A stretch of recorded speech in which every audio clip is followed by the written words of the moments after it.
before hiring a provider, how can I tell whether they'll help me grow or just keep the account maintained? Honestly, you can't. And I think that making sure that they are going to maintain the account, first off, it's a good sign. And then second, they're going to add additional things, additional levers and additional strategies to account in order to help you grow. It's great. But when it comes down to tell me that they are going to be able to grow or not, here a story. Actually, this is a story that it's for one of we were taking over this brand and they had products on multiple marketplaces and also they were not clear on strategy. And we were like, okay, if you're not clear on strategy, this is what we're doing. On a month-to-month basis, we're increasing accounts by 5 to 10%. Really, we don't know exactly how this is going to work on your specific account because we did not have experience with that type of product. We were like, hey, we're really good in ads. We know that this is something that already we're achieving for other brands. We are happy to take over the accounts. And then we took over. And then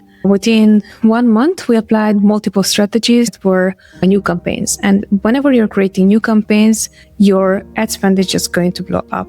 And then the expectations of this gentleman was that immediately they have to be profitable. And we're explaining that we cannot immediately be profitable. But if we're not trying out some things that we don't have data for it, what we're going to end up with is like, we are going to be good at managing the account, but if they want to spend less and stay profitable, we're cutting them out of market share. And I think that is something that right now resonates a lot with me when it comes down to, hey, how to make sure that first off, whenever I'm hiring a provider, they are going to both maintain and also grow my account is, are they able to maintain at least whatever it's there? Because if they are able to maintain, then the next thing is going to be, okay, how much should I put in investment money-wise to make sure that I'm going to set them up for success? Because otherwise, if ad spend is not increasing to test, to see what works and to make sure that they can replicate the success, highly likely that you're just going to end up with someone who's at the end just going to manage your account and that's it.